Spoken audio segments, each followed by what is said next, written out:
And here I come, slightly late. Great, just spill drink, dude. Just spill drink.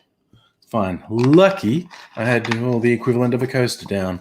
So all is well on this Sunday even. Good evening to you, Luke and Timothy, in the chat early, before me, in fact. So I'll just making sure my blood orange and lemonade's evenly mixed. Quality beverage. Oh, so another weekend passes us by. We are almost halfway through this truly fucking strange year, 2020. Good evening, Stella. Nice to see you. Time races on by. It is a mysterious world. And hello, Invisible Chicken. Nice to see you. Yes.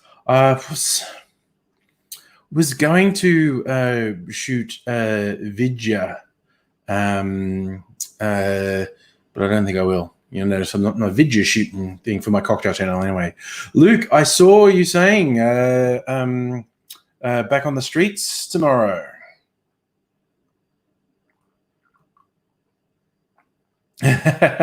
Timothy, don't take your mask off like the Mandalorian. This is the way. Still haven't watched The Mandalorian because I still don't have Disney Plus because I'm actually not watching that much TV. Kyle, happy Pride. This being a significant date in Pride history, it's the 51st anniversary of the start of the Stonewall uprising, which is widely regarded as a pivotal moment of the modern Pride movement. When the folks who frequented the Stonewall gay bar were sick of being shaken down and beaten and abused by the cops and fought back. So that's a good one. I made you jump, Catherine. Was I too enthusiastic there? Sorry. Nintendo Lunchbox. I was right. It took 5 weeks to get mail from this continent to another. Yep. I'm very dubious about international delivery at the moment. Local delivery has been great. Jesus, why don't I fucking knock over some bottles with big exuberant hand movements, arm movements, arms on the end of hands, hands on the ends of arms. Oh, good God. Kyle, look at me. Well, I always look at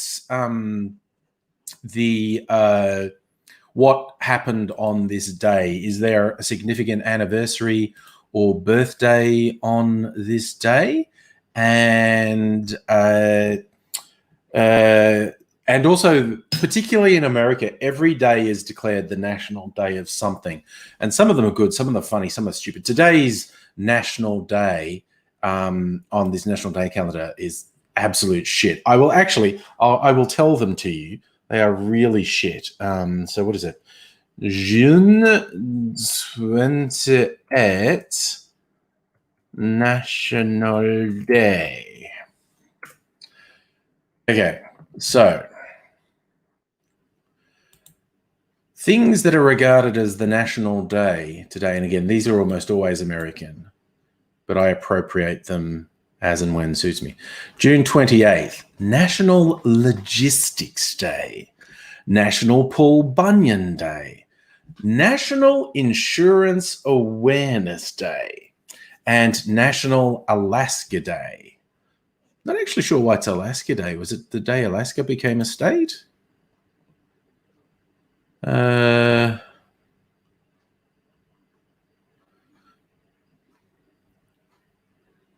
Okay, so it must be the day Alaska was made a state, is it? They're a bit fucking vague. But anyway, so those shit show. I was on Wikipedia going through the list of famous things that happened on this day.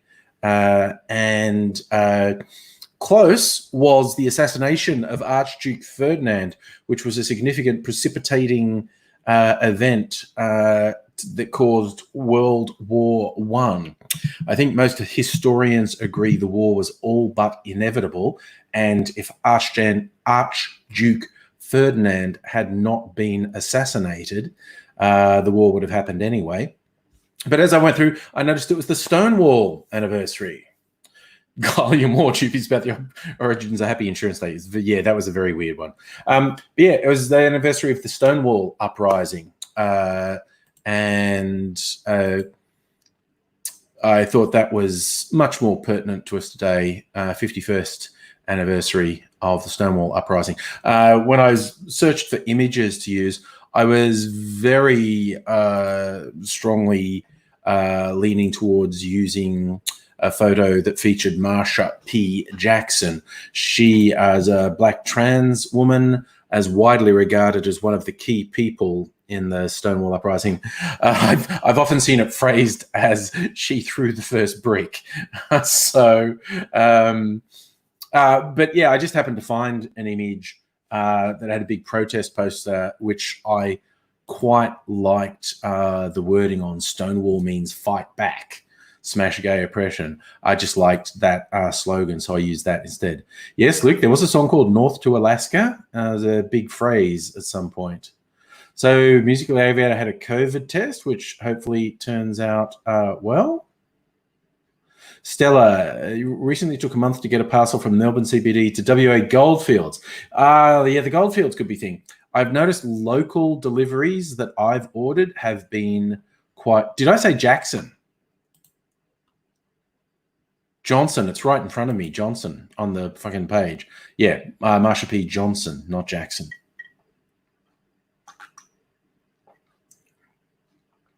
Catherine, I think the United States bought Alaska from Russia. At the time, I don't think anyone knew about the oil and mineral wealth under Alaska. Nintendo Lunchbox, you've seen Republicans turning on Trump.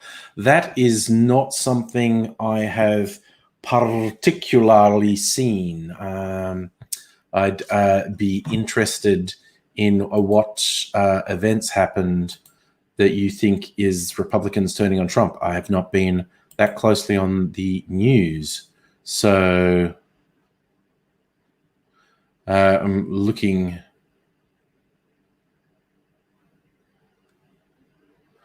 to see if there's I mean, I wouldn't be surprised if they did. Jesus fucking Christ, the conservative media and talking heads with their obsession on attacking Daniel Andrews because they're so pissed off at how popular and successful he is. It's just the blatant bias is wow.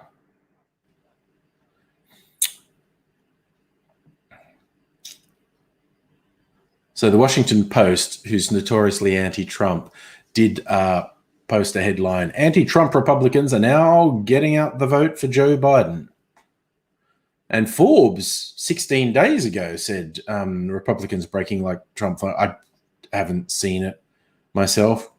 So there are actually a few news headlines about it. I'm still working on the assumption Trump will win the election.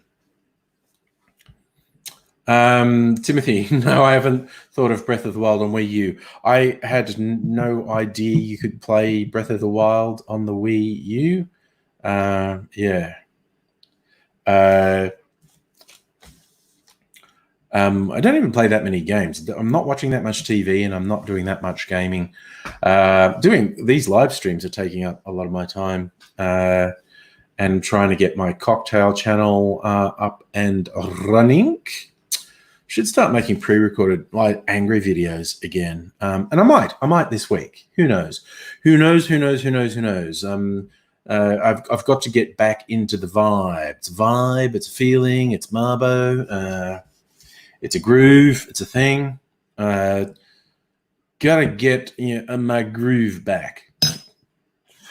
This whole fucking COVID thing just threw me for six, but I am getting increasingly angry at the disgusting lies of our own federal government. Yes, Stella. Yeah, the blatant bullshit Scotty from marketing is doing about the Eden Monaro by-election is fucked.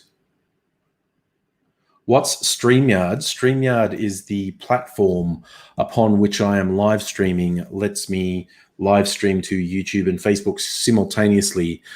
Importantly, lets me live stream to YouTube with no hassle, because YouTube, in their infinite fucking wisdom, made it really fucking difficult to just go live from YouTube. It's gone backwards and forwards over the years. It's gone from being really hard, and then you're like using essentially Google Hangouts, and it was really easy. And then they just went, oh, Google Hangouts won't work anymore. You have to download this third-party application and do this and fuck with that and fuck with that and fucking hell, you know. And so this new-ish product, I think it came out last year, StreamYard, and that's what I use. Oh, is that what you're asking, Kyle? The link. Okay, I think Kyle wants to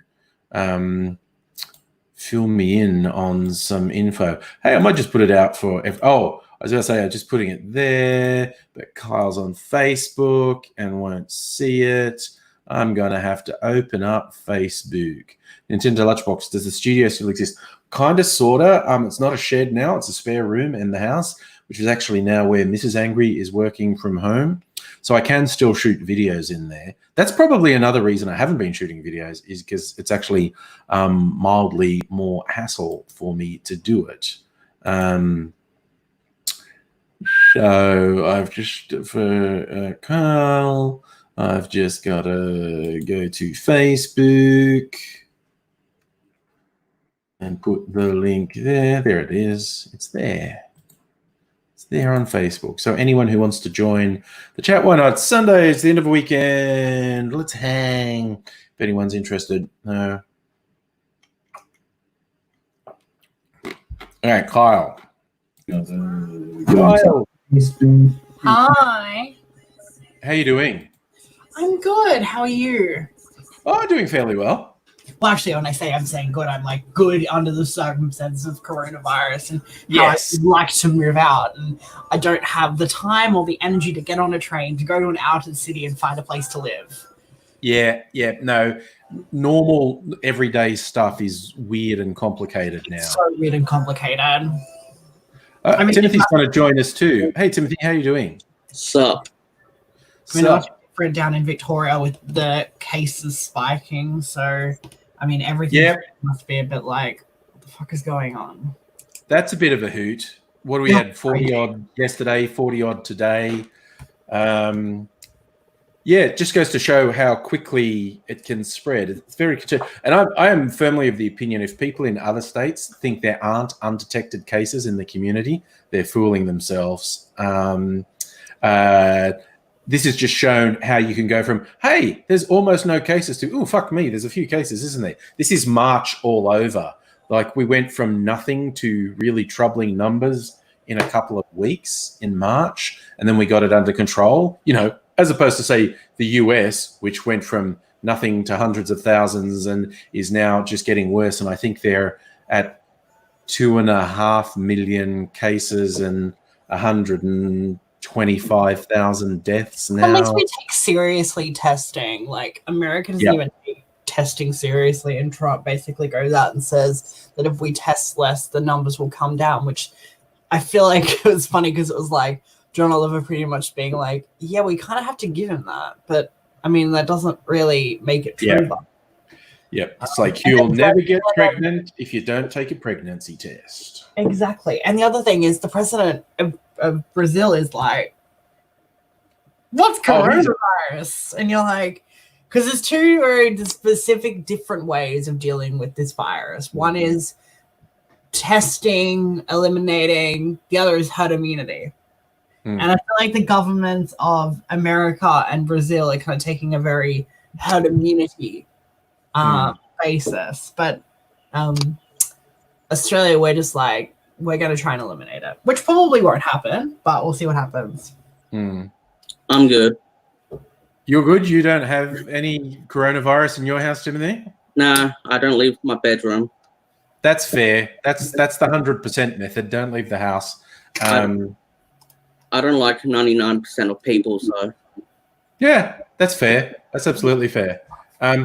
You're mentioning Bolsonaro in Brazil, Kyle. He is like an actual fascist. He's a fan of historical fascists. He wants to murder his political opponents.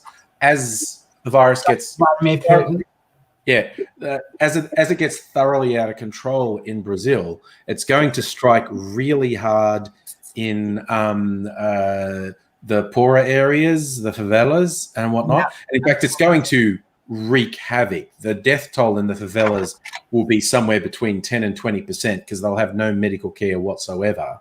And Bolsonaro wants that. Bolsonaro actively wants the poor to die. How he's going to handle the bodies in the street, I don't know. But Bolsonaro actively wants a significant chunk of his population to die.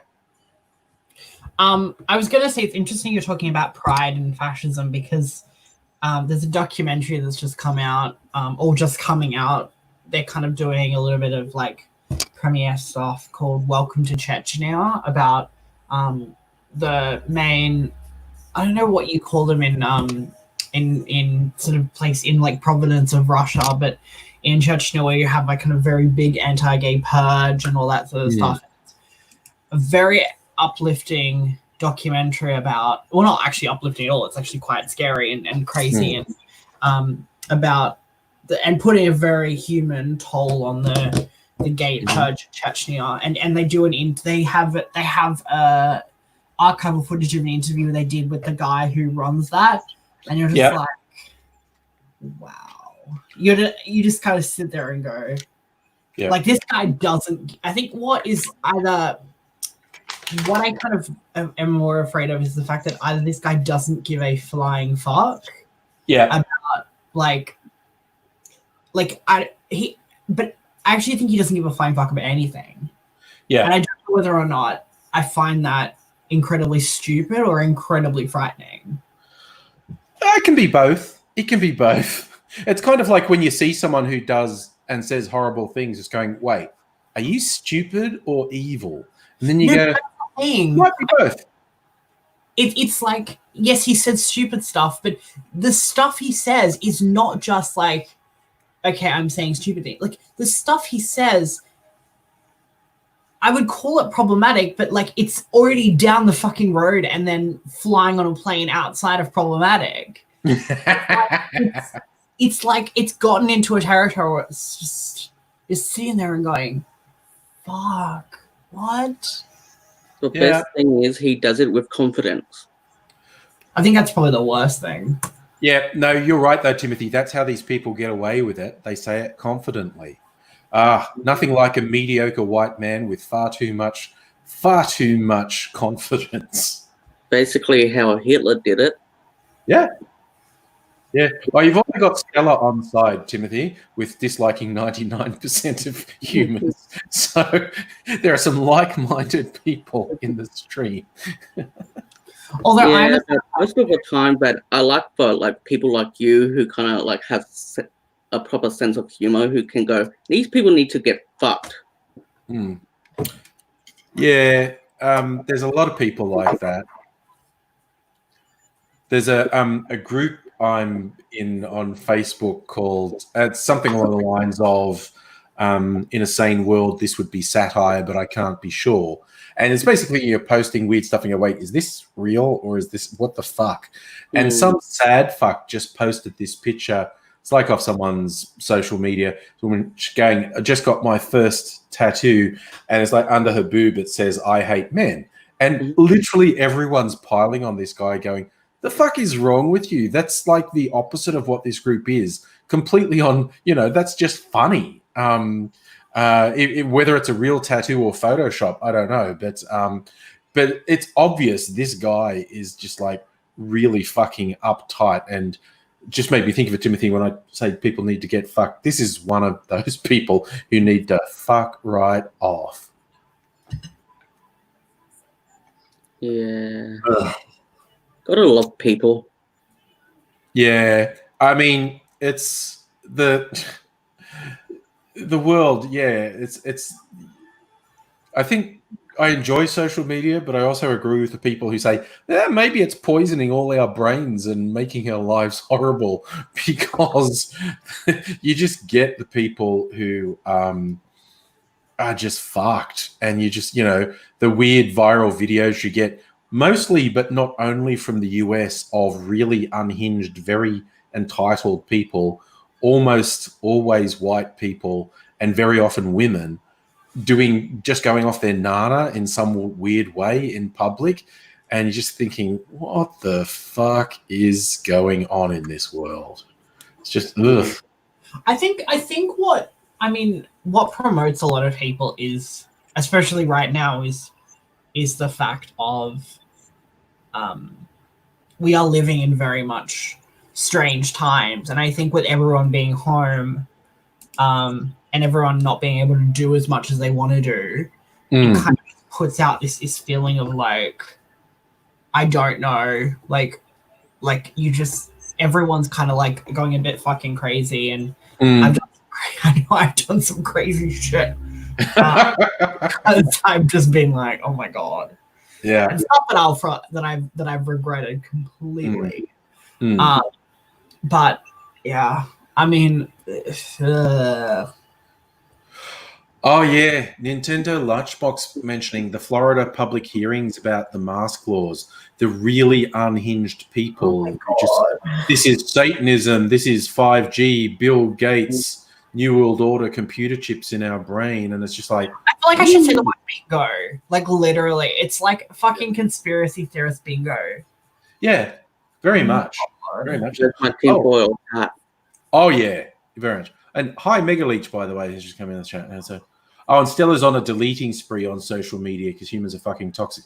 I did one recently. I almost surprised myself because it was just someone posting, just this dumb fuck thing about, look, this, virus isn't real. Look at how many people have, and he's talking about Australia because, of course, we took decisive action. So we have had, comparatively speaking, almost no deaths. And he's going, look at all these people who died of heart disease and cancer and car accidents. That's the real thing. Is like the idea of saying, because we took all this action, we didn't get the worst case scenario. Therefore, we didn't need to take the action because the worst case scenario didn't happen. I just want to push people's heads into a fucking wood chipper who say that.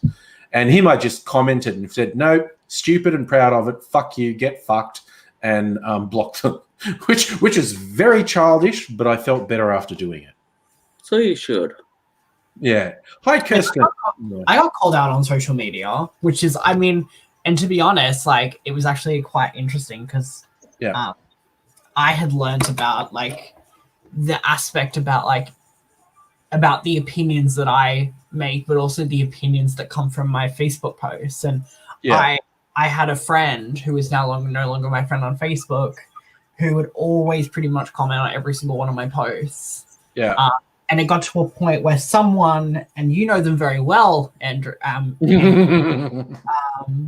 is pretty much just texted me and said, what the fuck? And I'm like, what? And he was like, do you not realize what is happening here? And I was like, holy crap, I didn't realize that. And so I had to kind of be like, okay, well, I'm deleting this guy now, because honestly, that's not ever what I want to do. So I think it's really interesting about like how we as people are kind of all living in this central cesspit of shall I say, just uncomfortableness. Yeah. You have to kind of almost bathe in it a little bit and be like, this is how you've got to feel. Because that's how it's that's kind of how it is for people of color every day. It's how and stuff like that. And it was very interesting. Yeah. And I think it's always really interesting as well as talking about pride and stuff like that is we have to still understand that trans, especially queer people internationally, are still being attacked for being queer. There are countries out there where if you're queer, you can still be stoned to death. Yep. You can be killed. You can be put in jail.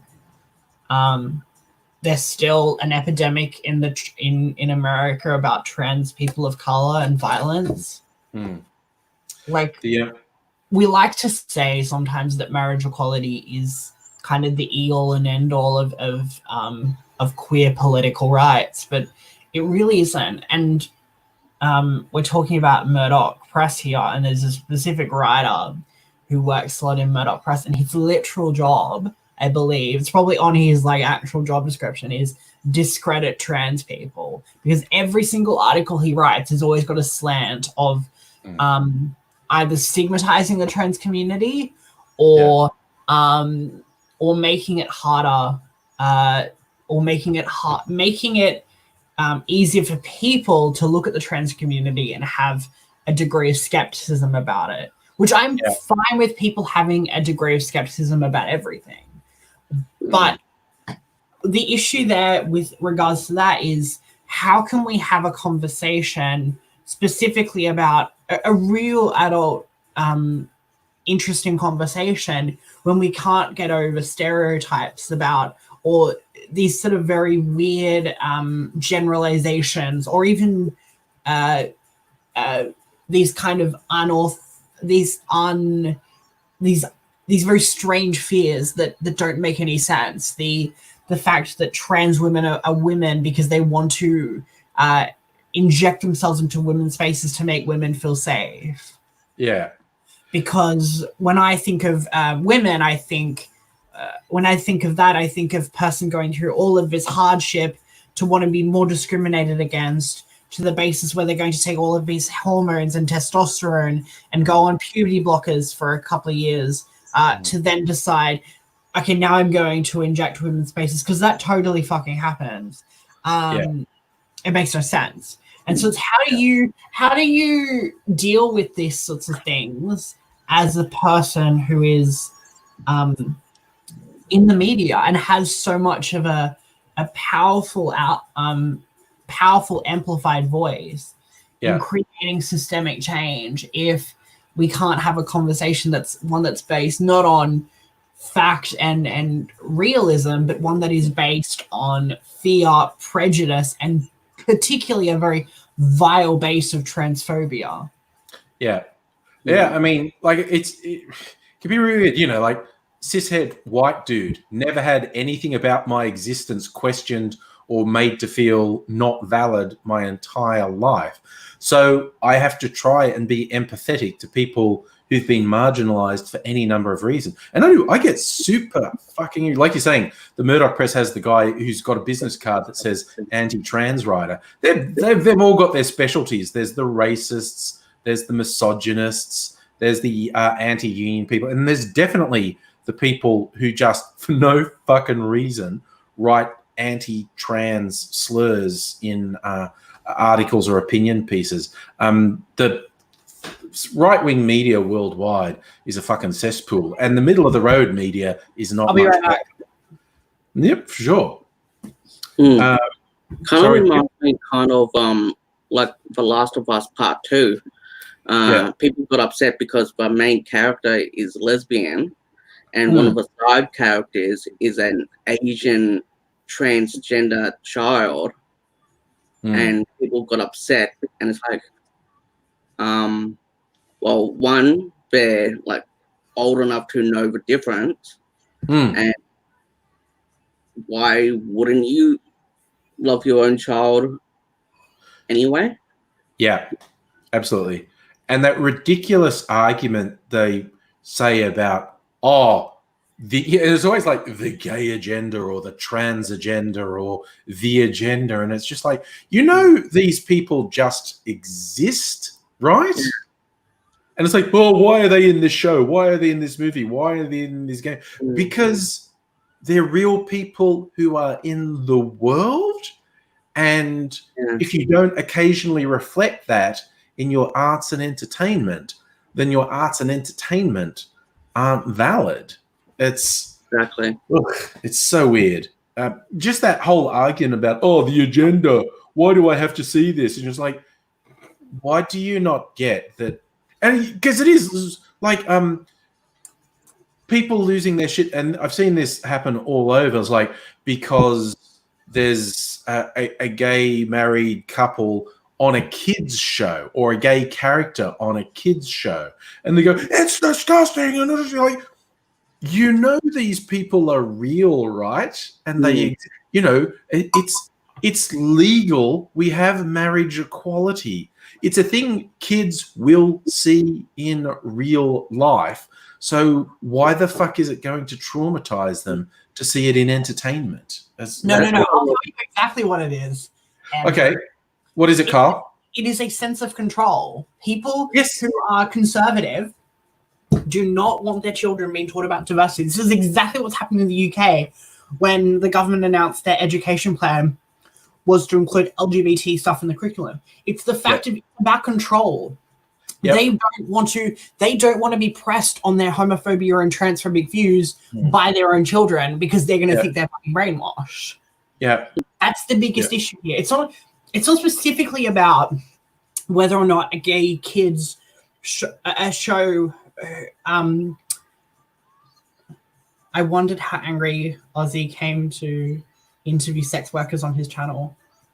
Did you? Oh yeah, I've had a couple of. I have had a couple of interviews with sex workers on the channel, and that's just because someone I know, someone who knows someone, had. Well, I have friends who are sex workers, and they talked about their experiences. When I was doing the videos with Mistress M years ago, because she actually knew someone who ran a brothel that specialized in trans workers, trans women, and I'm not sure if there are any brothels that specialize in trans men, actually. I'm going to have to ask people who might know that. But yeah, and we did actually interview one of them. It wasn't actually, the interview wasn't about being a sex worker. It was about being a trans woman. People say, how did that happen? It's just because I know someone, and the person interviewed is either my friend or a friend of a friend or an associate of an associate. That's I haven't actually done that for ages. Got different people in to interview on the channel. I miss doing that. Should do that. And hello, Charlie, by the way. How do you when you're interviewing trans sex workers, how do you come about questions that you want to ask them? Well, Emma did the interview, and there was basically like a pre-interview. It was sitting down, and this is what I've done when I've interviewed people I know who, whether it was about being trans. I had a friend who is intersex who had the wildest story to tell because she was born in the most conservative part of America, the Appalachians, and she was mixed race, part Asian. And she, at birth, had the external appearance of both. I've told this story before. She had the external appearance of both male and female genitals. And the doctor said to the parents, what do you do? And they go, and the decision made was to sew up her vagina and leave the external penis and never tell her that this had happened. Which is fine because she didn't have testes producing testosterone. She had ovaries internally that were producing estrogen. Imagine, like, you realizing, like, in later life that puberty. It's just like, why? Yep. It's funny how the same people who will come out against things like abortion will automatically be completely supportive of the fact of being against intersex people and forced surgery. Yeah. So yeah, in that was that was obviously right. Yeah, that was obviously a really sensitive topic. So as the same token, she wanted to talk about it, and so do like a pre-interview saying, what do you want to talk about? What are the parameters? Are there areas you'd rather not go? Is there a particular message you want to get out? Is there an angle we should take? So you talk about it. In my case, this is what I do: talk about it pretty thoroughly, pre-camera going on, and then also give the person the understanding, like, if this goes somewhere you don't like, this is going to be edited, so you can just say, no, let's not go there. Go over here, because I'm not a fucking tabloid muckraker trying to do a great big gotcha thing. If it goes somewhere where the subject doesn't want to go, I'm going to give them the power to say, let's not do that. That's my personal approach. Actually understand the person you're talking to and what they want out of it and what they don't want out of it. And don't try and be overly fucking dramatic. Just let someone tell their story. Mm-hmm. Oh, man. Kyle having a late night. Oh, it's not even late night. It's actually a fairly normal dinner time. We've been, my offspring going off to have like a picnic with a mum. So my daughter made these puff pastry things, filled with it was basically like a baklava filling. There wasn't really a baklava. It was like the feta and spinach and onion and stuff, and then just put that in these puff pastry triangles and bake that, and they were the fucking best. And then I was jealous, and so there's this leftover puff pastry, and so I had some sausages and rolled them. The pigs in blankets, but full-sized ones.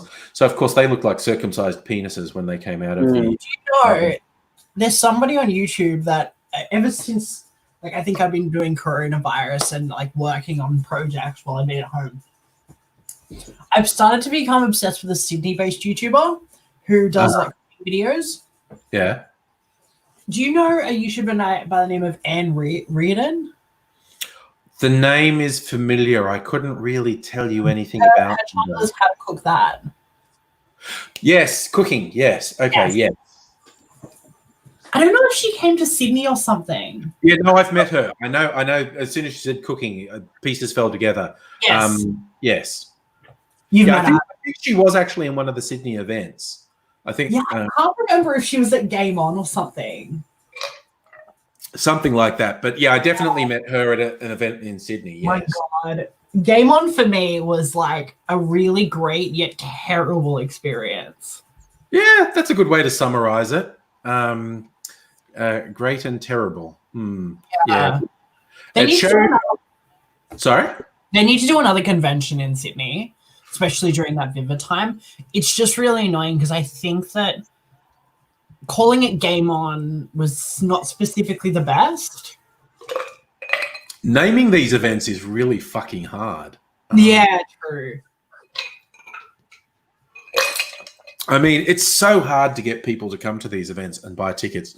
I tried to do it and only got about 5% of the advanced ticket sales. And so... You tried to do a YouTube convention. Sorry? Oh, yeah, years ago. And I had, some fairly high-profile people lined up to come here, but there was no advanced ticket sales, and the venue was just going, okay, well, you have to give us another 20 grand surety because you're not getting advanced ticket sales. And I was already 20 grand down, and I couldn't afford it, so I had to write that off and cancel it. And people got upset, and I'm going, oh, boo fucking who? You want to do? Well, fucking get people to buy tickets because I just fucking lost. I mean, a lot of that is really about marketing part, and I think that's the thing is like, if you had, say, partnered with like an Amplify or like an organization or a company like that, you would have had a much better thing. I mean, look, it probably wouldn't have turned into like a TanaCon situation, which is oh my God. Who knew that trying to organize an event around the ego of someone who's petulant and obnoxious was going to be problematic? I mean, for fuck's sake. I have friends who in no way, shape, or form were into the whole YouTube thing, but literally just worked in events. They had watched it and went, what the fuck? It was hilarious. The weird thing is, generations of like the Fire Festival was hilarious. That could have been successful. They just did literally every single thing wrong. And it's because it was built around this person's ego and then being petulant that no one would bow down and worship them at VidCon. And, it was just stupid as hell. Can I be honest and say, like, that is probably the problem. The other problem is like, just listen and like, if, like, what it's just stupidity at the first level. And I don't know if anyone in that room was devoid of any common sense, where, like, if somebody had said, oh, we're going to have 12,000 people come in and stuff like that. And I'm like, okay, great. And then they're like, oh, but we're going to, like, get people through and it's going to be, like, really quick. And it's going to be, like, an interactive experience. And I'm like, that's not going to happen. That's not what that is. Why do you think that, you silly people? Yeah. Yep. I'm just temporarily going off to organize a couple things. Keep going. And they should do, like, virtual reality. Yeah, exactly. Especially in pandemic times, I guess. Probably only way to do it. Especially the people buying the fucking toilet paper. Like, oh, that makes me so angry. Let's go on a rant. Andrew, why are people in fucking Melbourne so crazy? Because it's fucking cold. The first time. Hot, and it's pretty much everything all at the same fucking time. Yeah. What are you doing, Andrew? Yeah. Did that look intriguing? I was either thinking that was what, are you doing some sort of icing or something? No. This is the fabled nut milk bag. Oh, it's a flop. It even looks like an old man's scrotum, doesn't it? There you go. Nut milk bag is just the funniest product name. But anyway, you're meant to use it to make, like, almond milk and whatnot, but it's a filter, and I'm doing an experiment, and if it works, I will do it on a larger scale, but I'm doing it on a smaller scale to see if it works. So I have to get a few bits and bobs together. You are... Who is this Bob you speak of? What? I've just got bits of Bob. I don't have a whole Bob. I have just bits and bobs. Oh, what the fuck? I'll fix that up later. Okay. So I've got to get coconut milk. I've got to get rum. I'm experimenting with coconut milk, basically. And alcohol. Right, so coconut milk, alcohol, and I've got to get lime and pineapple. Teach us, Andrew. Teach us your ways of force of alcohol. Sorry, what did you say, Timothy? Teach us your ways. I have my ways. But teach us. Okay, that's what I'll do. I'm going to teach you as I go here. Because this is an experiment. So this is a learning opportunity. Okay. So, what's this? I'm trying to think. What's this drink called? I'm trying to make. I feel like I'm going to make a mistake and call it the wrong thing because it's a classic. Oh, I thought you were going to name the drink, and I was like, "Is this going to be the mistake?" The mistake. I actually made one. I called that initially because I thought it was a very high risk thing I was doing. I was calling it Angry's Big Mistake because I was putting all my high spirit alcohols in the one drink, but it actually worked really well. So it went from being Angry's Big Mistake to Angry's Pleasant Surprise. So that should work. But this is a pina colada. So so for those of us who like getting caught in the rain. Mimsy wants to come in. I thought the door's rattling. Just a second. I'll let the cat in, or she'll keep rattling the door. I was going to say the other thing he could have called it was Bearing's Tears. Okay, cat's being weird. Okay, she may come in. Right. Okay, so this particular pina colada, fairly classic. Yeah, there you are, you silly cat. What are you doing? Oh my God, she's such a clown. She went away when I went to the door. Now she's come back. Okay, fine. Cats, the biggest assholes in the world. stereotype things. All right. Well, other than humans. Yeah. All right. So, okay. So if you like pina coladas and getting caught in the rain, I am going to attempt to do clarified pina colada and clarify it with coconut milk. So this I've never tried before. And going off, because Stella did an experiment with, here's Mimsy coming to say hello. Hello. Yes. Because I've done these drinks with coconut milk before and I didn't like the flavor. And Stella, who's lactose intolerant, tried it and she said the problem may have been that I used a coffee filter, like coffee filter paper, and that got the coconut milk absorbed a weird taste from it.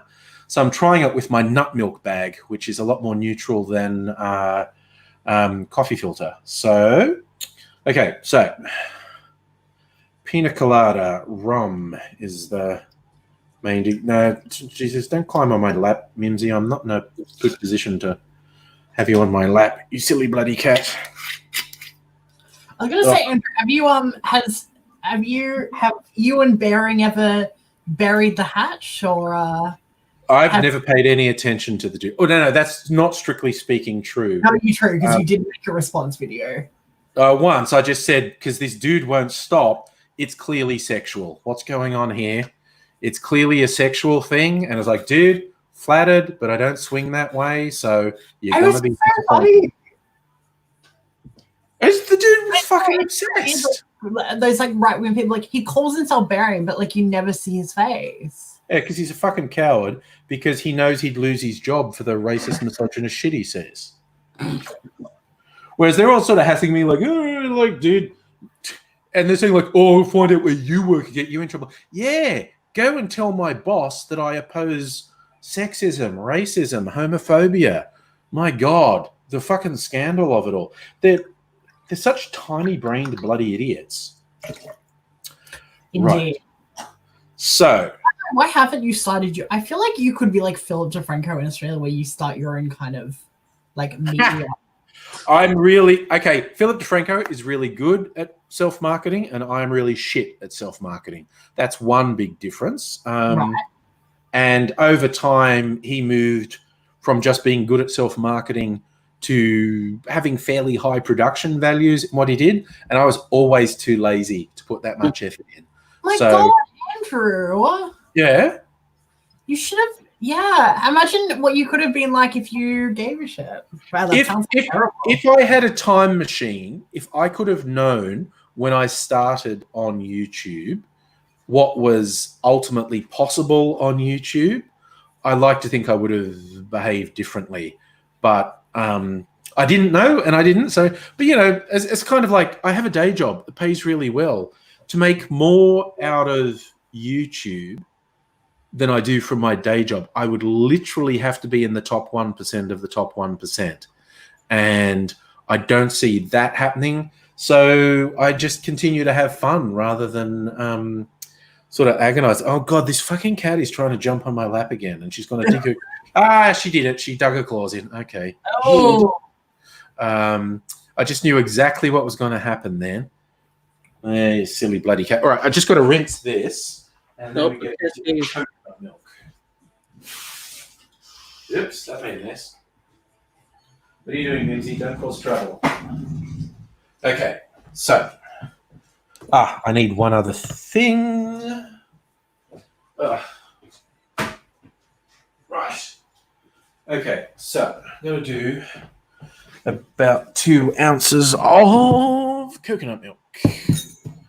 UHT coconut milk. So hopefully this is going to work fine. Stuff I got from Costco. All right, let's try this. Ooh, yeah, gloppy. It's gloppy. Oh, wow. Oh, that's kind of fascinating. Okay. This is kind of fascinating. This stuff is really thick and gloppy.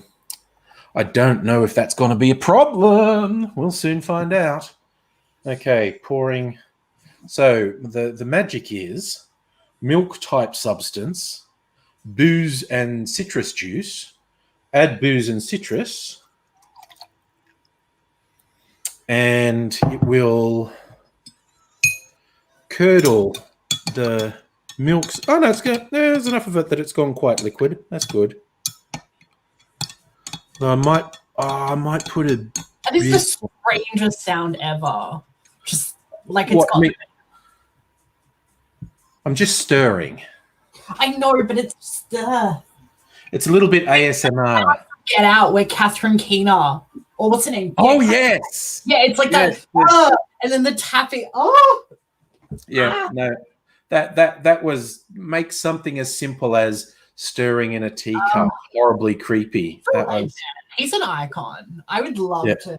I'd love to find a way of getting Jordan Peele to come to Australia and talk at the Australian Film, Television, Radio School. That would be amazing. Yeah. No, well, he's proven to be incredibly multi-talented because for years he had a very successful comedy show, and you go, oh, cool, he's a good sketch comedy guy. And then out of the blue, it's like, oh no, oh wow, he's a really good filmmaker. He's good behind the camera as well, and doing all sorts of genre stuff. So wild. There you go. So Stella used canned coconut milk, which has higher fat content than UHT. Yeah, look, as I said, this is an experiment, which may want to work. I do have some canned coconut milk. So I don't know how well this experiment's going to work. I've got to rinse these things. Oh.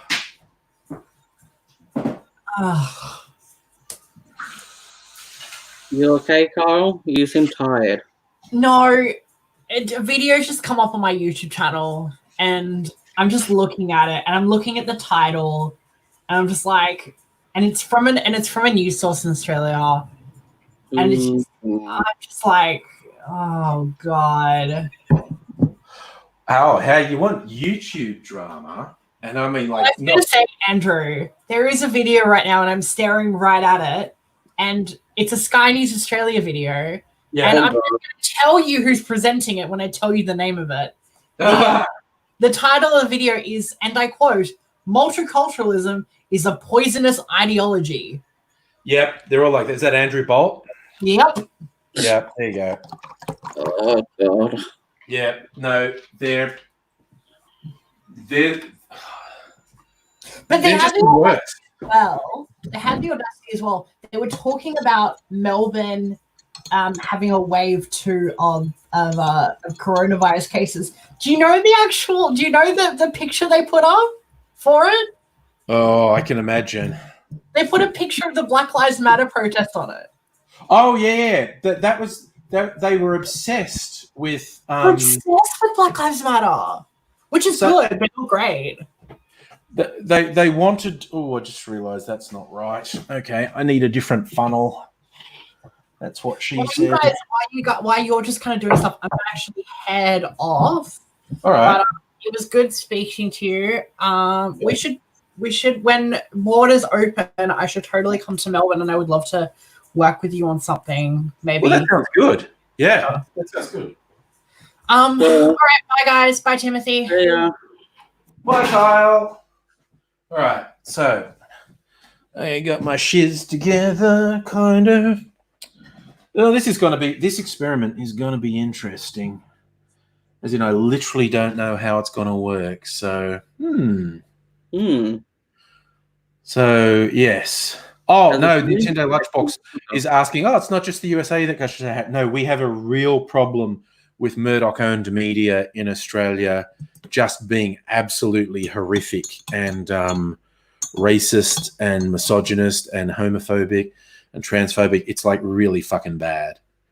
It is absolutely disgusting and disturbing to see. So it's it's super bad. Okay, I have, as the saying goes, concern. Oh no, I think it's got curdles forming in it. Yeah.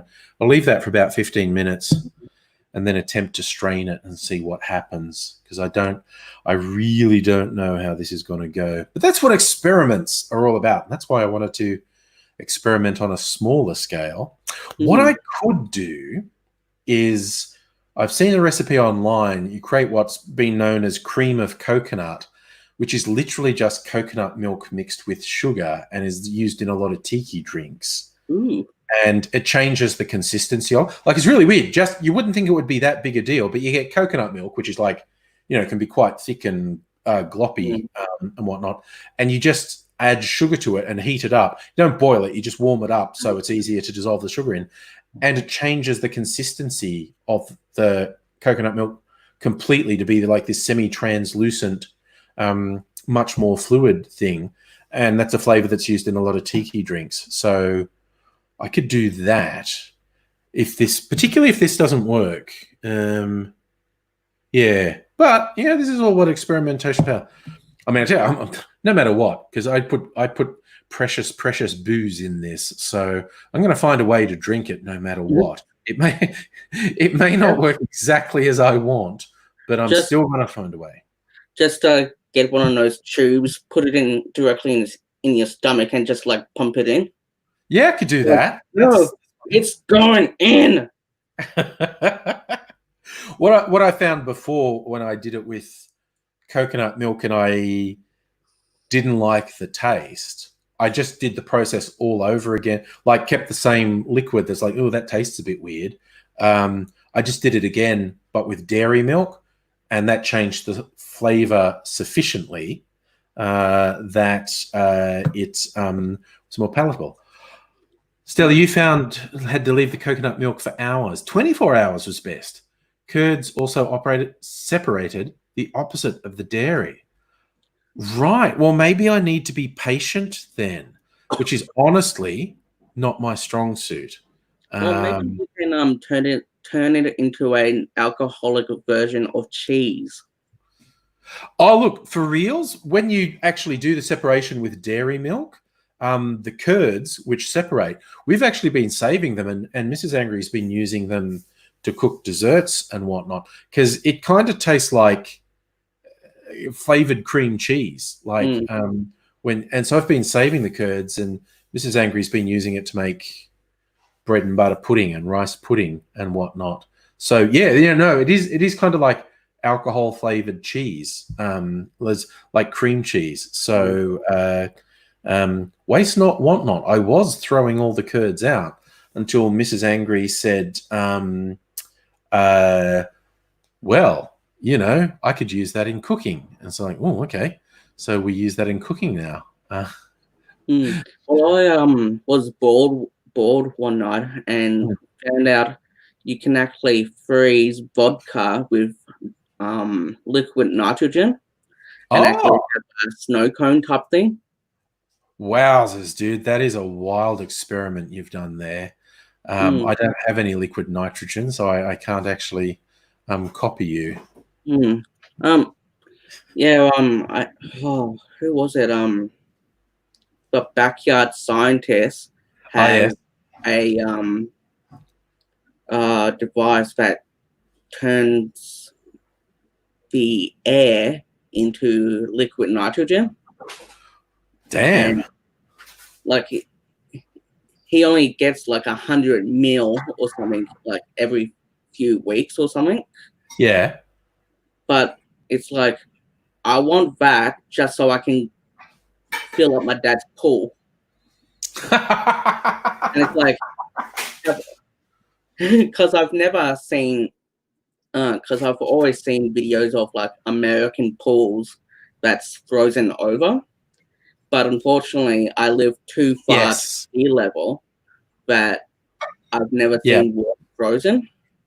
And I just said, hey, Dad, can I freeze the pool with liquid nitrogen? And he goes, is it going to ruin the pool? I don't know, maybe. And it's like, well, no one else uses the pool anyway, so why not? That's the spirit. That's the adventuresome spirit. Nintendo Lunchbox is also, I know the channel he's talking about, the King of Random, apparently did the process of capturing nitrogen. So I suppose, I mean, this is the thing. Normally when you find one channel on YouTube that does a weird thing, you'll end up seeing a whole bunch of stuff in your related videos where other people are doing the same thing. Also, a guy named Mark Rober, I love. Yeah. He worked at NASA, and he built something for the Mars rover, and he did a thing with the Aussie YouTube guys, How Ridiculous, I think. Oh yes, I know those They guys.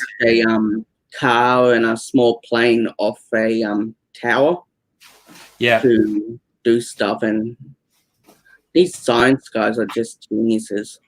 Yeah.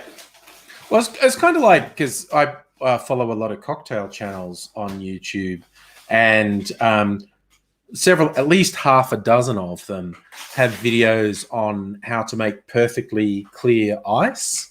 Because normally you make ice in the freezer, like I've got ice here, it's going to be cloudy. There's going to be air bubbles and impurities trapped in it. There are a couple of ways to get basically crystal clear ice. And so like I said, I found at least half a dozen different videos, and there's two main ways. Well, actually, no, there's three main ways to do it. One is there's a machine that's used to do it on an industrial level. Like if you ever go to a bar or something where they have crystal clear ice in the drinks, those bars will have bought that ice commercially, and commercial ice factories have these machines that create the ice in a particular way where they end up creating these huge blocks of crystal clear ice, and then they cut them up and sell them to bars. But to do it, that's the industrial way. There are special machines that do it. To do it at home, you can actually get some specialty molds that will make crystal clear ice for you. And it's all about insulation, or the sort of way to hack your own clear ice. You get like a little esky, rip the lid off, put the water in it, and put that in the freezer. So you've got to have the right size esky and the right size freezer.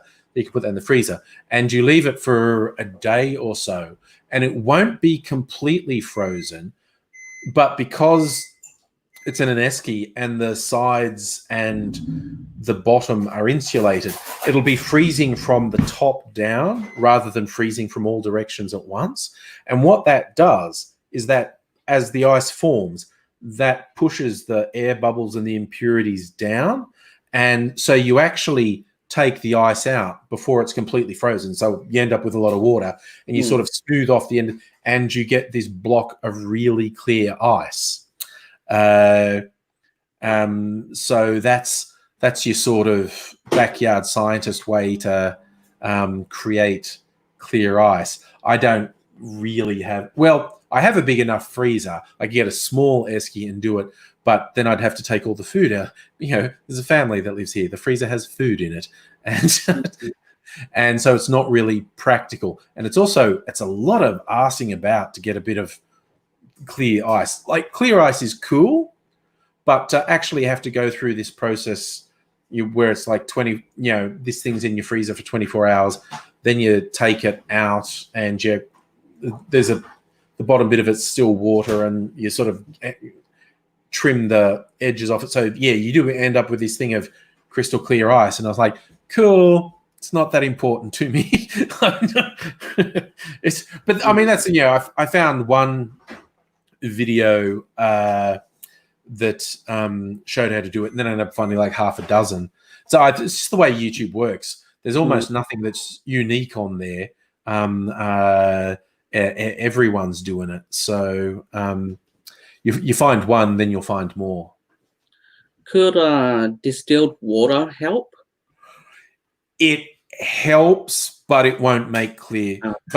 Some people say distilled water, some people say boil the water, and that can help make the ice a bit clearer, but it won't make it completely clear. It's all about the way it freezes. If the ice is freezing from all directions at once, you'll get the air bubbles and impurities in it.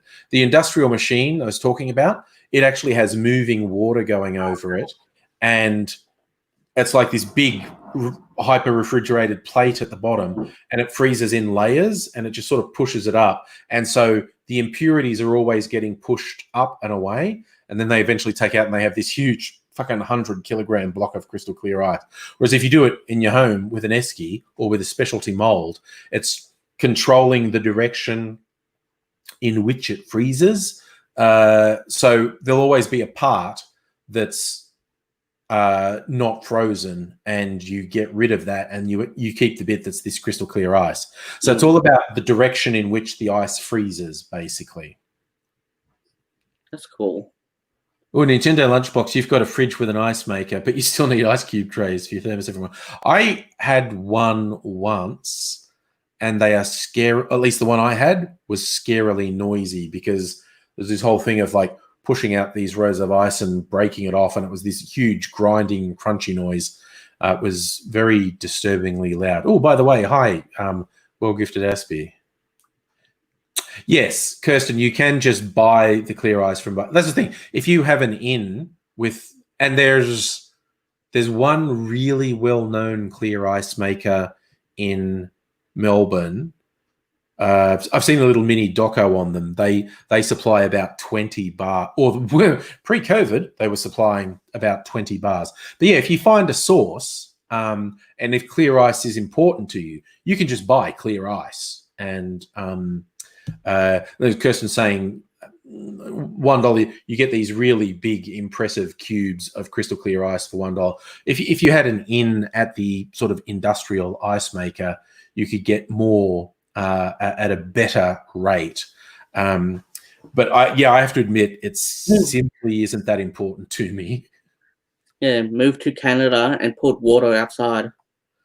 Be the same deal though, Lee. You would have to do the thing I said with the esky, because if you just put it outside, it's going to freeze from all directions at once, and the impurities and air bubbles will be in the ice. But yeah, you could do the same thing if you really cold places like Canada, put the esky filled with water outside overnight, and you'd probably get the result you wanted the next day. So that is absolute. Actually, yeah, if I was in Canada, I'd probably do that. It seems like too much hassle to mess about with my freezer, basically. Mm-hmm. No, well, Leah, that would work. That would absolutely work. You're saying you're just joking, but that would absolutely work. If you're in somewhere that goes sub-zero overnight, and like for really extended periods, do that thing with the esky, rip the lid. Actually, if you're not putting it in a freezer, you probably wouldn't even have to actually rip the lid off, just prop it open. And see, that's impractical in a freezer because that would take up so much space having that. But yeah, put the esky outside and either take the lid off or just prop it open. And that, God, you could do a fucking huge one, because again, you're not limited by freezer size. Get just a huge esky and put it outside, and then bring it back in after a day or so, and you'd have an enormous thing of clear ice. Sorry, Nintendo Lunchbox. That's funny because I had forgotten. Remember when Tom Hanks got COVID? A much less tense time. I had straight up forgotten about that. And you're right. That was a simpler time. Tom and Rita getting the COVID in Australia, where I thought, oh my God, if he dies, we're going to be so fucking unpopular. If we kill Tom Hanks. Right. Oh, no, if we die, the fucking US military would invade Australia. We'd be in so much trouble. We'll send our dingoes after them. Yeah.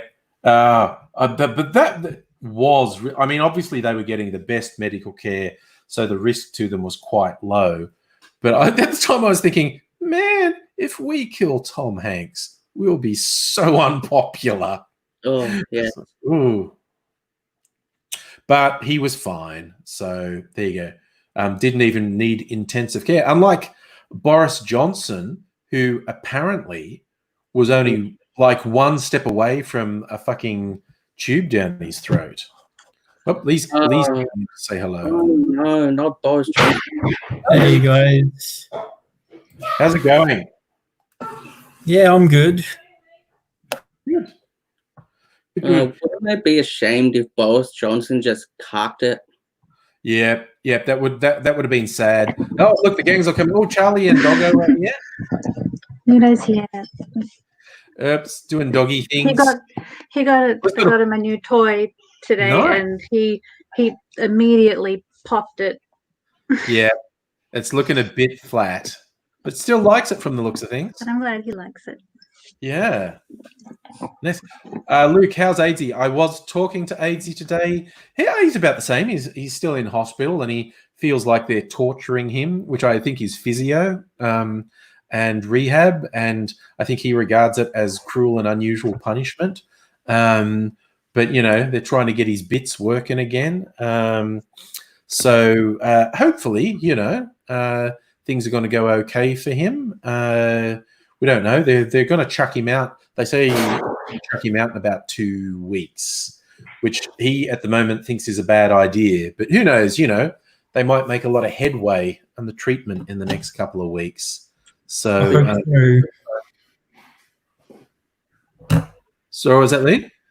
I hope so. I hope they do help him. Yes. So, yeah, I did talk to him today. We're organising a couple things. He'll hopefully pop in on a live stream again soon. But yeah, I think he's a bit more comfortable with how things are set up. If he could get over his ADHD need to fiddle with things that are already working, then it's like, where's the volume? And like everything was fine, and then he'd knock things over, and then he'd come back. But yeah, I think he's feeling more comfortable with things. So hopefully we'll see him again during the week. I dropped and saw him on Friday, and I talked to him today. So he's still, he's still AIDSy. He's still chipper. He's still complaining about the evil doctors who are torturing him. So long as he can complain, he's okay, I think. So. Yeah, when I was in hospital, the food was horrible. I think his biggest problem with the food is he dropped his lower dentures and they broke. And the hospital were like, I don't give a shit. And so he's hopefully going to get them fixed, but it's apparently going to take. So that's kind of why his teeth look different last time he was on, because he only had the top dentures in and they looked more pronounced because he didn't have the bottom dentures sort of pushing out his bottom lip. So the top dentures looked much more pronounced because there wasn't the lower dentures to balance them. His thing. I agree, Luke, where the hospital staff walked in while he was talking, and so he had to have a whole conversation like, no, I'm talking on the thing down here. And that's a bit wild. Megaleech, what OnlyFans research did I say I was going to do? I vaguely remember that. I may have said that on a night when I had several cocktails because the details are escaping me right now. Boy. Might have been a Friday night when I said that. Friday night I tend to get a bit loose, as they say, a bit loose. Behave. Yeah, I behave a bit badly on Friday nights. Although I did get with research from everyone talking about because my accountant called me and said, hey, that government thing about instant tax write-offs for work-related expenses, you should spend some money on gear. And so I do have Abigail, who was in the stream. All right, hold on, guys. I'll be back. Oh, Lee's in demand. He's got to fix something. Yeah, Abigail is helping me with technical stuff. So she actually gave me some fairly expensive specs. Oh, if you don't have a budget, like if it's just go fucking nuts, this, and this. So I'm going a bit nuts with an upgrade to my PC so I can edit 4K on it. And Abigail's going to help me get that all together. It's like, hey, if the government's offering a fucking tax write-off, I'll fucking spend a couple $1,000s on an upgraded computer and get a tax write-off. Oh, I was going to see if they ripped off creators. I did actually do a bit of research on that.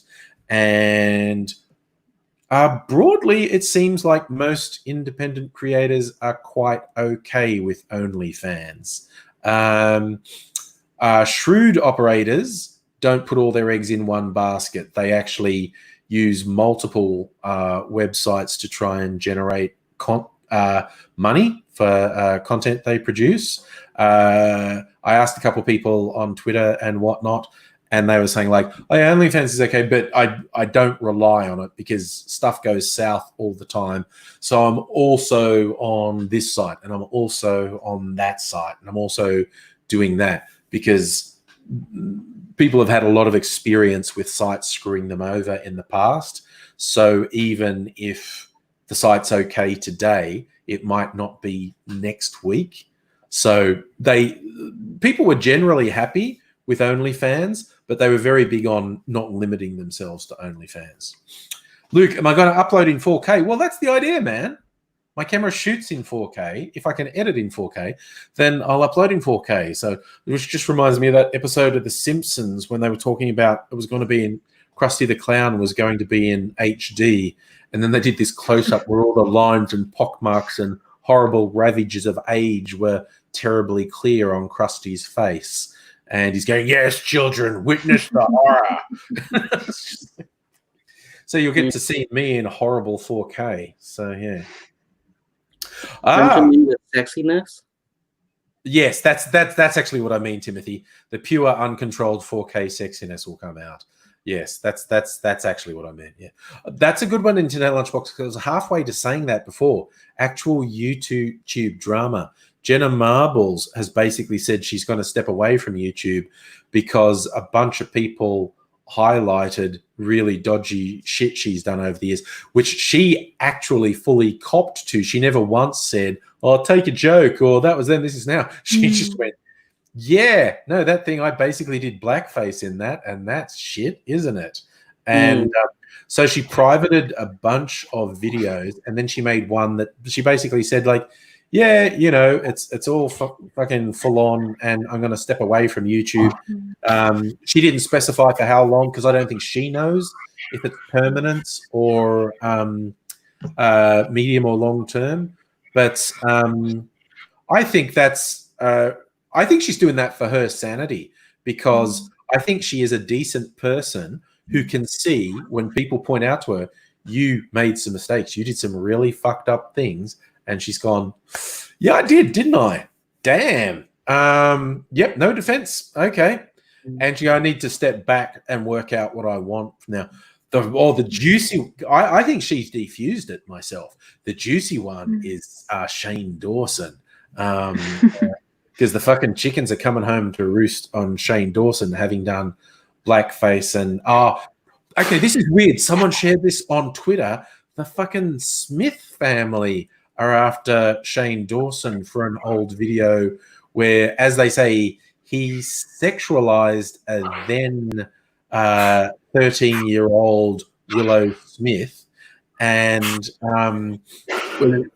blackface doing it. So Jaden and the mum, Jada Pinkett Smith, are just straight up direct calling him out, calling him a piece of shit. And I was like, damn, the Smith family are coming for you. Shit, dude. Oh, I just wish PewDiePie would take a break from YouTube. Dude, he makes too much money.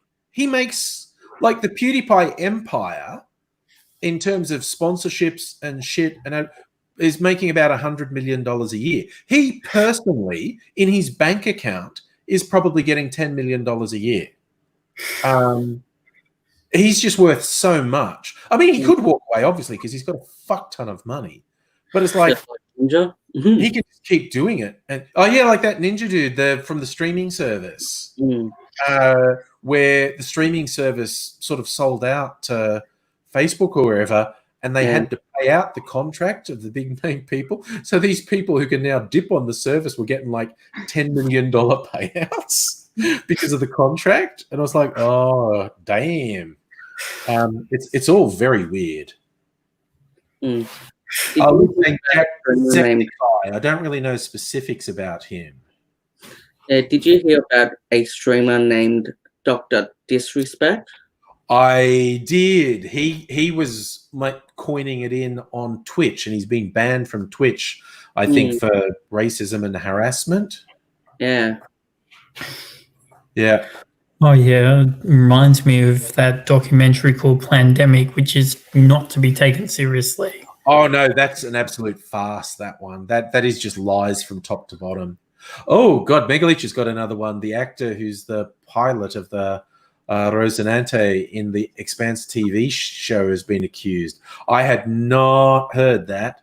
It's a little bit hard to keep on. So here's the thing: when industries exist where gross predatory behavior is not just the norm, but is actively protected. Dudes, it's actually not limited to dudes. There are some pretty high-profile cases that involved women, but dudes in particular, because they're told it's okay, they're told it's expected, they go off and do absolutely horrific things because there's a bunch of people telling them it's okay to do, and they're being paid. I mean, God, maybe something worse will come out, but I still think by far the worst is Harvey Weinstein.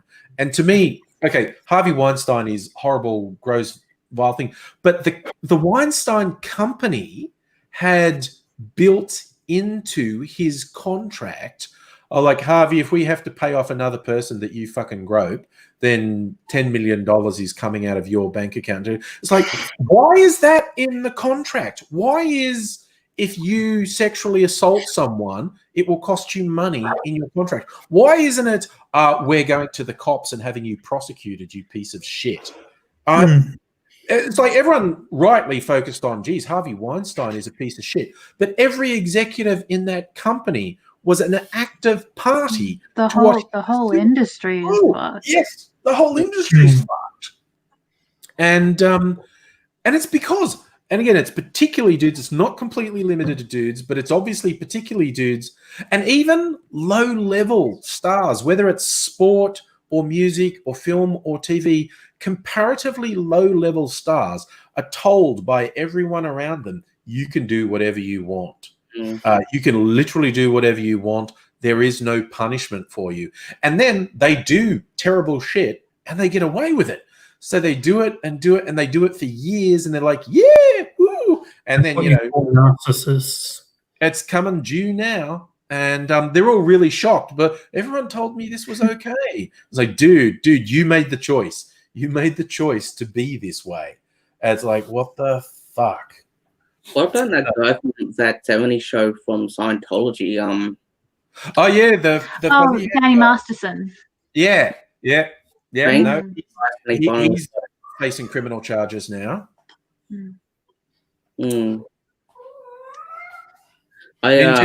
Lunchbox, whose name am I mispronouncing? I probably mispronounce every name I ever say.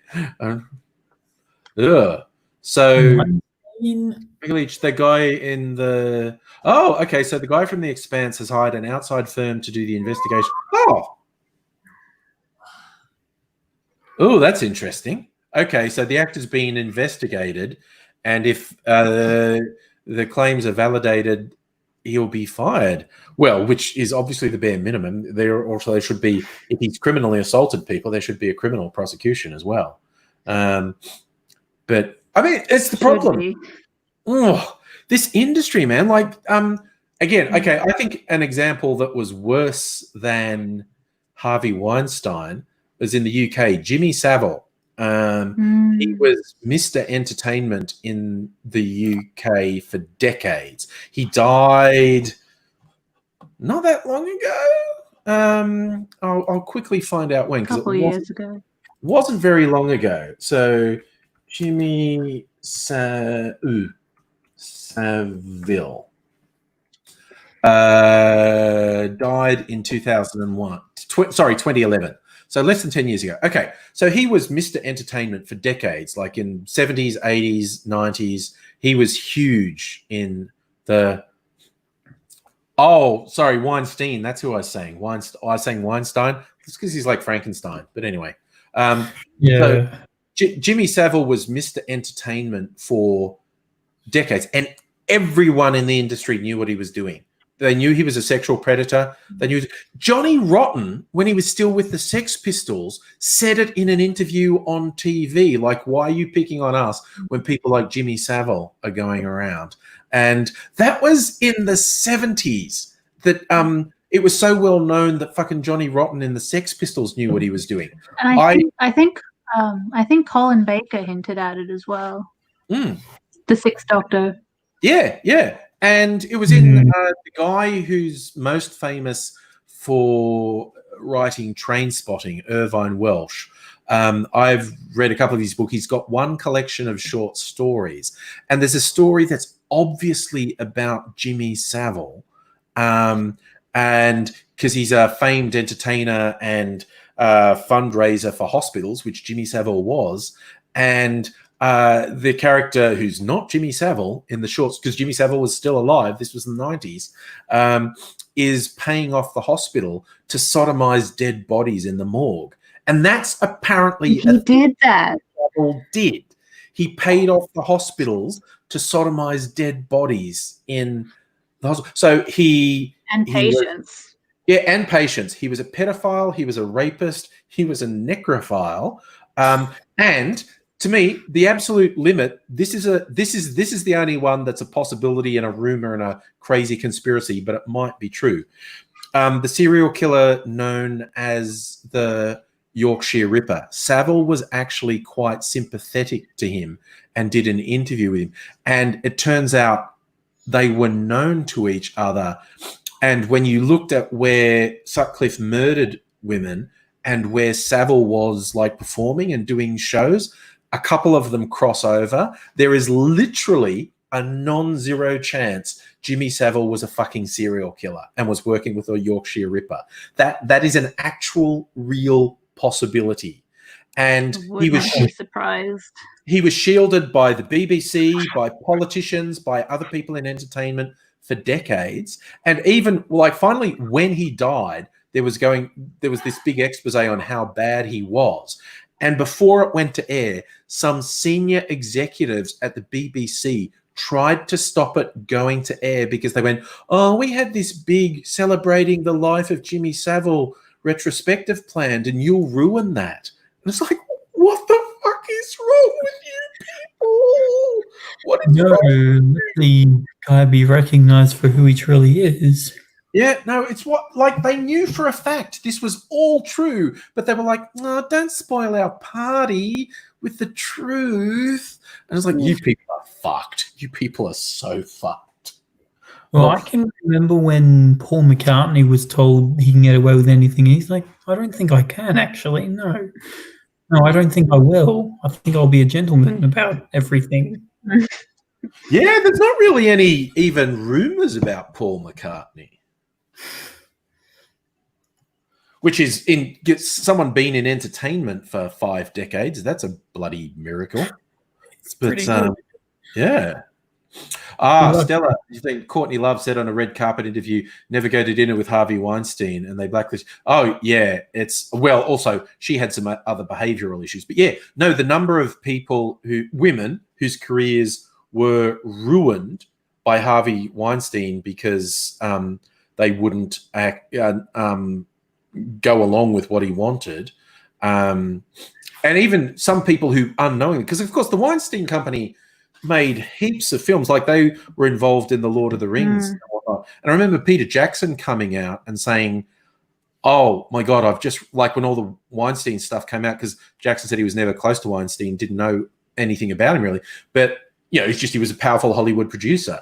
And he wasn't that hands-on in The Lord of the Rings. But one thing he did when Jackson had an initial list of potential people for casting, I forget who it was, but it was a really well-known actress that they were considering for a significant role. And Weinstein said, "Oh, you don't want to cast her. She's just trouble. She destroys schedules and whatnot. We won't cast her in anything because she's too much trouble." And Jackson said, "Oh, shit. I didn't know any of this Hollywood stuff. I'm glad you're here to tell me this." And so ruled her out. And he only realized like decades later when the Weinstein stuff came out, he's going, "Oh, fuck me. He just blacklisted her because she wouldn't let him have his way." And Jackson's just being really honest and going, "I was unknowingly complicit in it, but I was complicit in it. And I feel really shit for not having known that's what was going on. Because I just took him at his word because no one warned me not to." And but yeah, Ashley Judd. Thank you, Stella. You're right. It was Ashley Judd, and And yeah, basically, Peter Jackson was offering a public apology. He said, "Oh, I was unknowingly involved in destroying Ashley Judd's career because Weinstein's a piece of shit." And it's just, oh my God, this, and it's not, I mean, entertainment's really high profile and whatnot, but you look in politics, actually, you just look in business. Talk to any woman in any job anywhere, and shit's going to have happened. And like this high court judge who's been outed for being a serial fucking sexual harasser, and straight away the dickheads in conservative politics and conservative media jump out and defend him. Like, no, dude, I know he's your guy. I know he's your guy, but he's a piece of shit. And he got away with ruining lives for decades. Don't defend him, for fuck's sake. Ugh. It kind of reminds me of when someone stole a lot of money from a friend's company. Yeah. And then this friend called in a mutual friend, and he came down and spoke to the accountant who stole the money, and the money was returned, and then the guy killed himself. Oh, damn. Because he knew he was in trouble. Yeah. Yeah, well, a and lot that of people guy he called in was Mick Gatto. Yeah. Well, Mick Gatto, yeah, okay. If Mick Gatto's getting involved, you're going to have problems. Oh my God, my one fucking encounter with a Melbourne mobster. He's not a really well-known one, and he's still alive because he's not that well-known. But yeah, these people trying to organise a business deal, and he was known to have money and was not averse to the occasional legitimate business deal to give a veneer of respectability to the amount of money he had. And so I didn't know at first the guy was a mobster. It soon became really obvious he was a mobster. And so I'm like, cool. I'm just going to sit here quietly while this conversation happens and not get too involved. And I just don't want to get involved. Yeah. And the deal didn't go ahead because this guy saw problems with it. And he actually warned them. He goes, oh, no, these guys who – I've seen this type of thing. These guys who are telling you about this deal, they're planning to rip you off, and I'm not getting involved. And then he tells a story about someone who ripped him and his mates off. And he said, oh, and it was this, and it was this, and then he ripped him off like that. And then he paused for a second and went, anyway, he's dead. And he goes, no one's ever finding him. He's at the bottom of the bay. And I was like, fucking hell, dude. He was so casual about it. It was just like, la, la, la, la, la. He did this, rip off, he did this. No. Anyway, he's dead. It was like, oh, fucking hell. Shit. That reminds me of a story my parents told me. They worked at the Manhattan Hotel. Yeah. And that waitress went missing and been killed. And they said, shit, we worked with her and she was like the nicest person ever, and now she's turned up dead, and like, what the hell? And then like they were telling me, oh, back in the 70s, they worked in another nightclub. Yeah. And they knew the members of AC/DC before they were famous. There you go. And it's like I was born in the wrong freaking decade. It's like I feel that way too. Why didn't you guys meet beforehand, made love, and like go, oh, this is my baby boy. Can you please hold him for me? And it's like, oh yeah, I got held by Bon Scott. It's like, God damn it. Why? Like someone who said I have these fake arguments with my mother all the time. And it's just like over the smallest, dumbest things. It's like, oh, you could have had me when you were like in the 60s. It's like, I was only 10 in the 60s. Well, I was born it's not my fault I was born in the wrong decade. It's your fault for not getting pregnant at 10. Yeah. And it's like, I blame her for everything, knowing full well like she had no control over things. And it's just like, well, you suck at not like breaking the law. And it's like,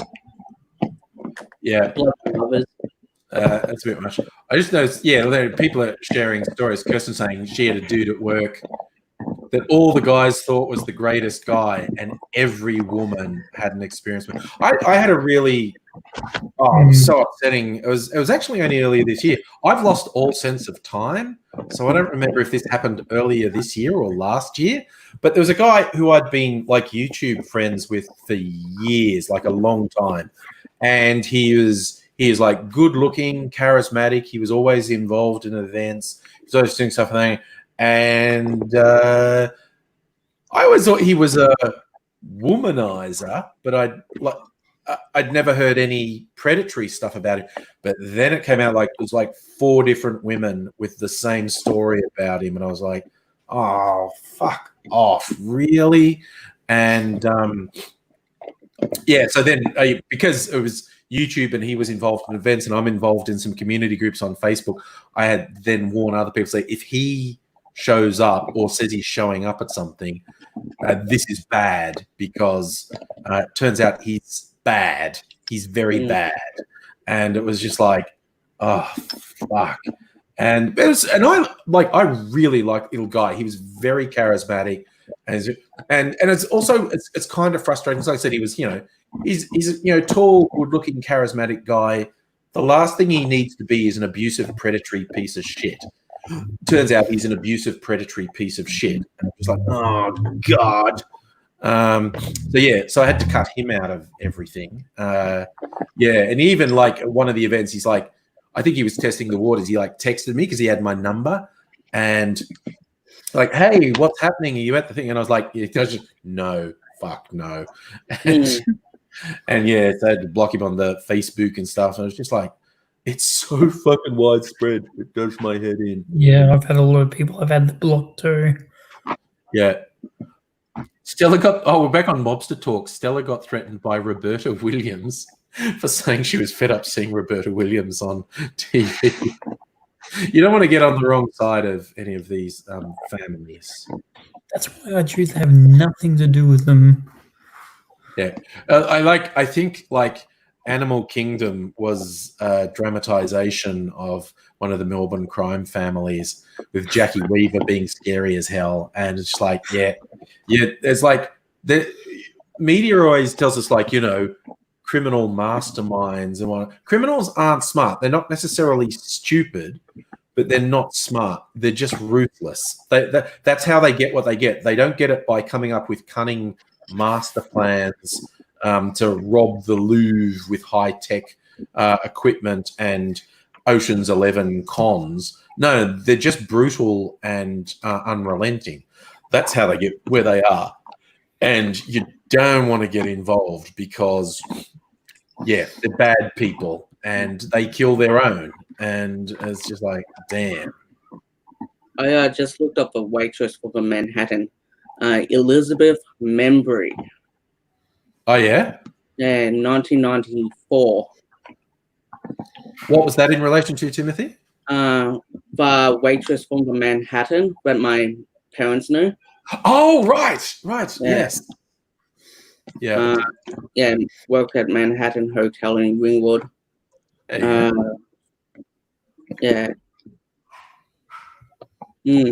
sad times. Yeah, actually, Annette's got a good point. Womanizers often will take things too far because they can't imagine anyone saying no to them, and so they don't actually listen to no. Yeah, I think that. Okay, so for those interested in science, my nut milk bag experiment is not actually working. All right, but I've got to rinse this because it's a bit gross. I'm going to go back to the paper thing, but someone suggested to me that actually wetting the paper, like running just ordinary water through it, can get rid of the weird, gross flavor that's on the surface of the paper. I've never tried that, so I'm going to try that. Right, so we continue to try to advance science. So I'm going to need a funnel and a coffee filter. Alrighty, do this in stages. I'm a man of science, so I can stick it in my veins. Stick it in your veins. It's just a bit cloudy and gross at the moment, and I want it to be nice and clear. Let's see what this is like. Come on. Get in there, water. Okay, that's about right. Oh. Good Lord, Claude.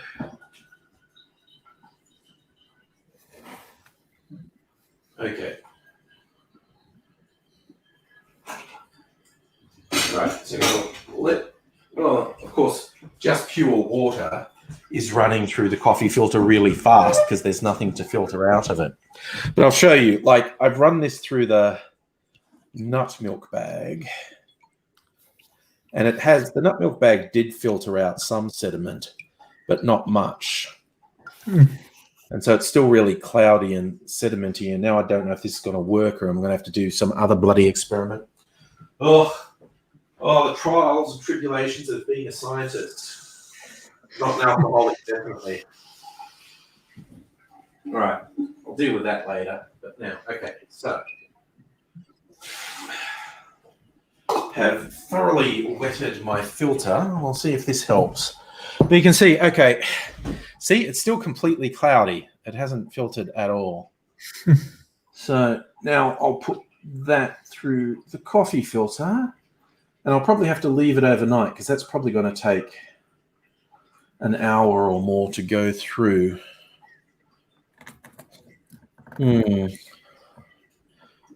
Yes, I don't even know if this is going to work. I might have to do it again with dairy milk like I did before, but it's all in the name of experimentation and exploration.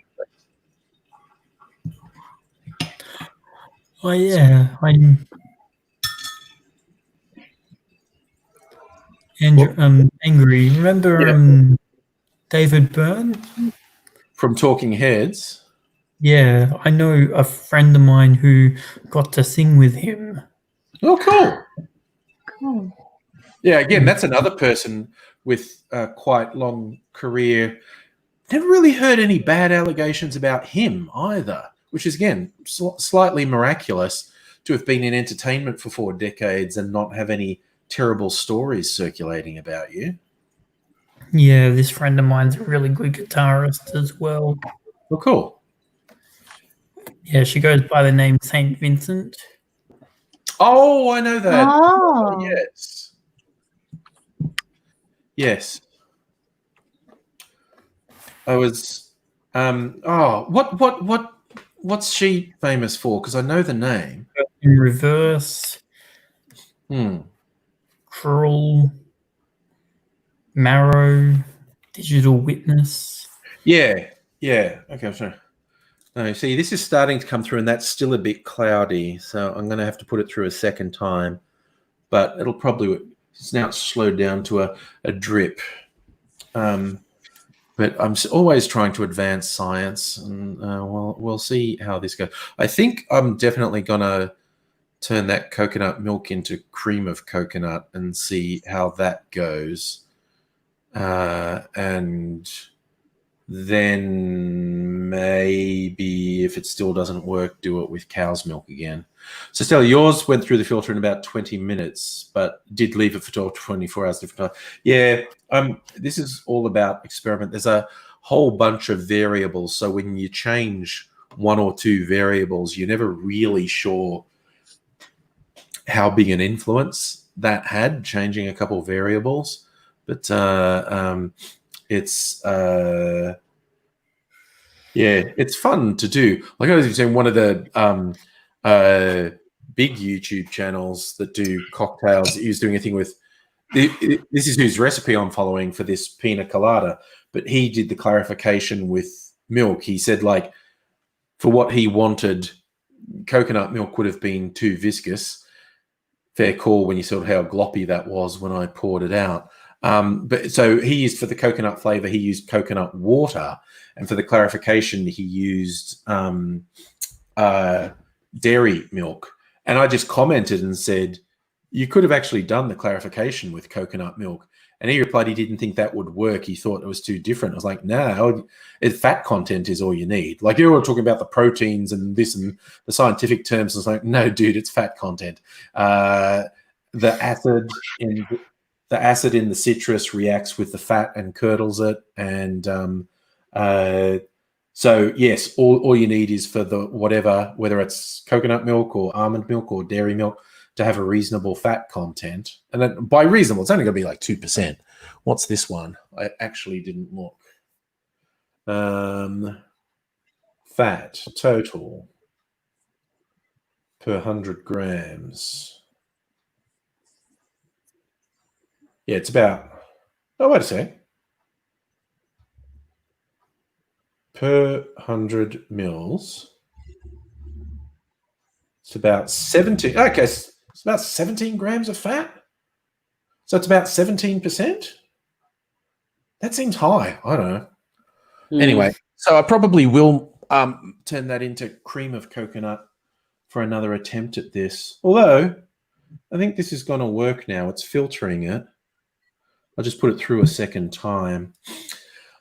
And it's a very tasty drink because, yeah, just rum and pineapple is like, yeah, boy. That's why there are so many drinks that are rum and pineapple, because they go really well. This has got a few around the edges. I put in a cheeky bit of this stuff called pimento dram or allspice. This brand calls it pimento dram. People also call it allspice dram because it comes from berries that are known as allspice because they're meant to taste like all spices. But this has almost sort of Christmas pudding tones in it. It's that sort of spice. It's like a Christmas pudding flavor. This is a really nice liqueur. Yeah, it's only like 22% alcohol. But this goes really well in tropical drinks. Even if it's not actually in the recipe, if you're doing something and it says, use this rum and this juice and this and blah, blah, blah, blah, put half a shot of allspice dram in it to just next level it. It's that's Ingrid's recommendation for the night. Put some allspice dram in your drink. Well, I'm gonna let you guys be, and I'll talk to you guys soon. All right, thanks for dropping in, Timothy. No worries. Yeah, I'm probably gonna go to bed in 10 minutes. It's almost 10 o'clock. That's all right. Oh yeah, I was watching WWDC and how Apple are moving from Intel. Oh, I did see that they're developing their own chipsets or something. I'm looking forward to it. That's interesting. Oh well. I mean, obviously they have their reasons, and you can have a bit of faith based on their track record that they're good reasons. But I'd be very intrigued as to where they're going with it. So I'll be intrigued as their prices. That too, because developing new chips doesn't seem like a cheap proposition. No, so it'd be interesting to see. It's the sort of thing hardcore Apple fans love. They'll just go, yes, this is better because it's special Apple chips. And it's worth paying twice as much. Okay. Yes, Stella's asking, is this coconut? Well, look, it says it on the thing. It's coconut milk. But if I'm reading this right, and look, let's get real. I might not be. But because it's in tiny little letters, and I am old and my eyes don't work. I'll put more light on it. It'll be clear. So, quantity per 100 mils. Fat. Yeah, it's like 17%. Mad. And quantities per serving. Oh my God, they're saying there's 26 servings in this package. Okay. Yeah, that's wild. Okay, yeah, I'm definitely going to dilute this. Although I'm going to let this one go through, but assuming this tastes okay, we're going to make a bigger batch because that was my intention, make a bigger batch for a video. I'm definitely diluting that because that's weirdly high fat content. So I don't know what's going. Yeah, because I'm sure that. Okay, I've got a can here. I think. Let's go another can. Beans, the magical fruit. Here it is. Okay. So here I have a can of coconut milk. And what does it say? Average quantity per 100 mils. No, this also says fat 17 grams. Oh, okay. That's weird. So it's like 17% fat. That's really creepy. That's a lot of fat. All right, I'm definitely diluting it next time I use it. I'm going to make this cream of coconut thing and see how that goes, because that should dilute it by half. And if it's still too rich, I'll dilute that with water as well. So I'm still experimenting. Anything could happen. That's really weird. Because I thought I looked before and it was about 2%. But it's not. They've also got really different ideas of serving sizes. This one says there's 5 servings in this. And this one says there's 26 servings in this. So they've got really different ideas of what people are using it for. That reminds me of a book that I've been reading. It's called The Animate and Inanimate by William James Sidis. Oh, yeah? Yeah, William James Sidis had an IQ anywhere between 250 to 300, apparently. Well, for all that IQ means anything, but... I know, right? Well, all it really means is that's how well you did on that IQ test. And it means literally nothing beyond that. Failed child prodigy. Or a failed I have no doubt in this case this person was hyper intelligent, but it's kind of like there are lots of people who have lower IQs who contribute much more to science and academia, because a lot of people who are regarded as having high IQs are super fucking dysfunctional, and I'm also really dubious about when kids get, you get the thing, oh, this 12-year-old graduated from Harvard. Go, yeah, I bet that kid is fucked up. I bet that kid can't relate to humans and will be fucked up their whole life, because they're 12 and they're dealing with adults and they're not dealing with kids. They're not developing emotionally. They're going to be weird and fucked up their whole life. I was in that boat when I was younger, and then my mum decided from an early age that she would make sure that I'm talking to people my age. Yeah. Well, my daughter was in, an advanced thing at a school in Melbourne called University High, and I don't know, the school was really shit. I really disliked the administration at the school, and they weren't supportive in the right way, and we ended up finding a much, much better school for her. It was just a state school. Actually, University High is a state school. It's just a selective school. But anyway, I really fucking disliked the administration there. I thought that they were shit and didn't care about the kids at all. Especially about people with autism. Yeah.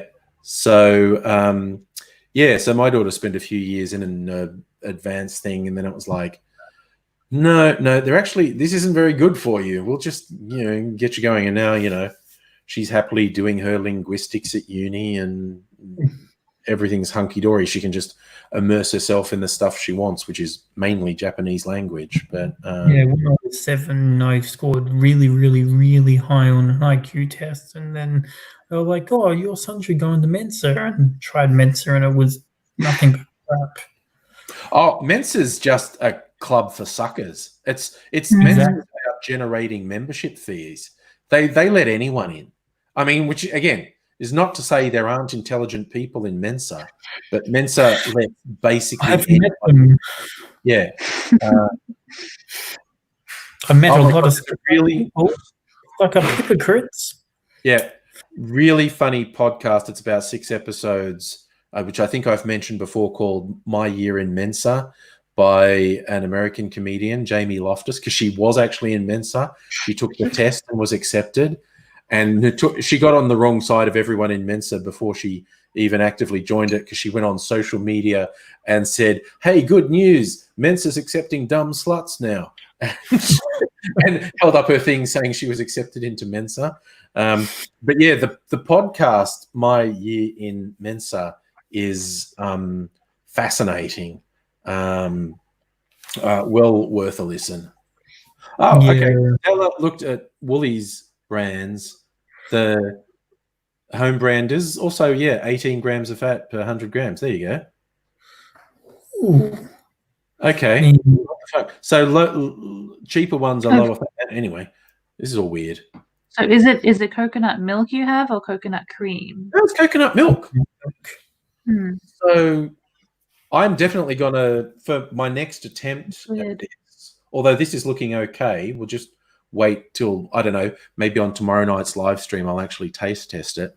I like Stella's comment on men's stuff on the 23rd. Yeah. So I'm maybe going to taste test this tomorrow night, and if it works, if I make it again, I'm definitely diluting this coconut milk though. Make it a bit more liquid, because it's very, very viscous, which is going to be the fat content, I imagine.